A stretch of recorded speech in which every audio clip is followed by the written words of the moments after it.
યુદ્ધ ઘોષ પાકિસ્તાન પર થશે પ્રચંડ પ્રહાર અને પાકિસ્તાનમાં અત્યારે પ્રતિશોધ જેવો માહોલ તમામની વચ્ચે અત્યારના મોટા સમાચાર આપની સ્ક્રીન પર જુઓ। રાજ્યના 18 જિલ્લા જે આવતીકાલે મોક ડ્રીલ થવાની છે અને 18 જિલ્લામાં મોક ડ્રીલનું આયોજન રાજ્યની જ્યારે આપણે વાત કરી રહ્યા છે આપણા ગુજરાતની આવતીકાલે સાંજે 4 કલાકે યોજાશે રાજ્યભરમાં મોક ડ્રીલ અને સાંજે 7:30 વાગે અંધારપટ છવાઈ જશે। આપણે એક મહત્વપૂર્ણ જાણકારી આપને સ્ક્રીન પર બતાવી રહ્યા છે। 7:30 વાગે અંધારપટ છવાઈ જશે। રાજ્યમાં 18 જિલ્લામાં મોક ડ્રીલનું આયોજન કરવામાં આવ્યું છે।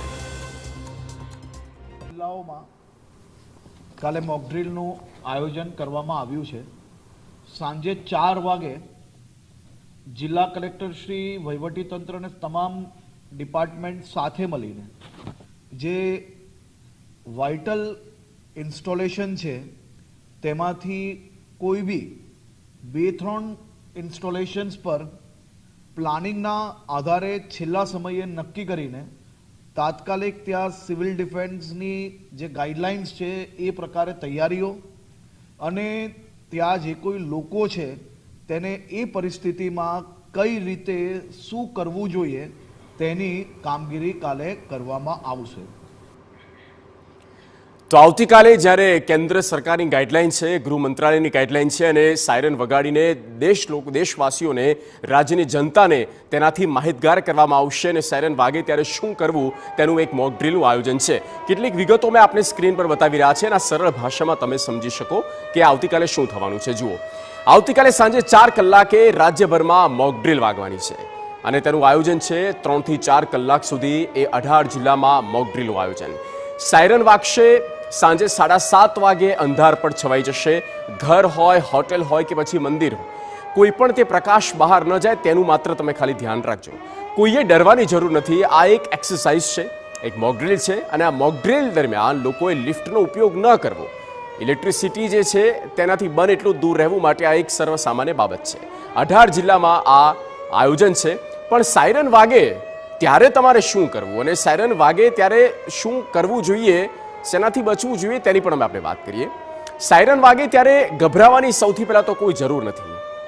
5 થી 10 મિનિટમાં સલામત સ્થળે તમારે પહોંચી જવાનું। જ્યારે પણ કોઈ સાયરન વાગે એટલે તમારે તમારી જગ્યા સુરક્ષિત પહેલાં કરી લેવાની।